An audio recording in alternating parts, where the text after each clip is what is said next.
Horsley. We will start again with Mr. Horsley on this next question, which is, do you think the supervisors should reassert oversight of county investment practices to prevent loss of county tax funds?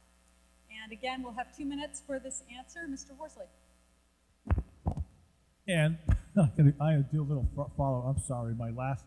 In the healthcare district, we fund a lot of community clinics. We give about $4 million to community clinics. We also pay about $1.6 million to cover 1,500 children in San Mateo County who do not have healthcare coverage. So those healthcare districts, Sequoia Healthcare District and Peninsula Healthcare District, could pick up a lot of that slack to make sure we have a very robust system, and we could make sure that everyone gets quality or access to quality health care.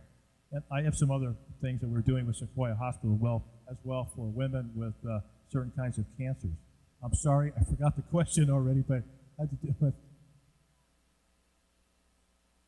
oversight. I'm sorry about it. Yes, the fact of the matter is the treasurer did a terrible job, that the Lehman Brothers, there were people who knew to get out of Lehman Brothers. And what happened is that the policy calls for all of the corporate paper that is held by the county treasurer is supposed to be a AA. When Lehman Brothers dropped down to B, what they should have done is they should have dropped it. They should have sold it. They would have lost some money, but they would not have lost the whole $150 million. So yes, the county should, in fact, have greater oversight in the investment policy. I have no problem with the treasurer running the office. They do a very good job of the day-to-day management of people. They do not do a good job and never have done a good job of managing money. And that $150 million loss, that translates into loss to school districts, to the community college, and to the county of San Mateo.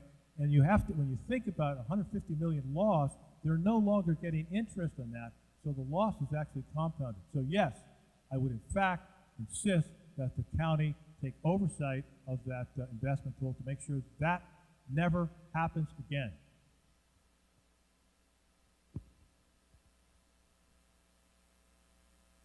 One of the things about the Lehman Brothers failure that was so heartbreaking was the fact that all the special districts, the school districts, the transportation authority, many special districts are required by law to be part of the county investment pool.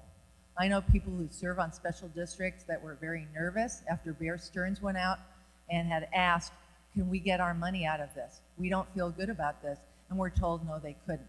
So the first thing we need to do, in addition to having the board have an oversight position on the way that these investments are handled, we need much more transparency and much more participation from the members who are required to be part of this investment pool.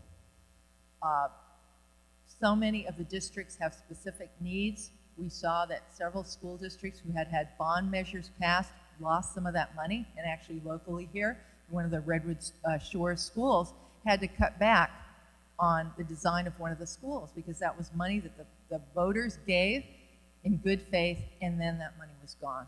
Other school districts have had to cut back on personnel and other vital services because that money was lost. It's not a good situation to put a special district in to convince voters to give money, to raise taxes, and then lose that money and have to go back again. So what happened could have been avoided. Now, in light of what we've seen happening, I believe that there will be a real push to tighten up some of those investment strategies and actually change and modify them. And what I would like to see is more people from the private sector who have expertise in these kinds of issues and these kinds of investments being consulted when these decisions are being made. Thank you.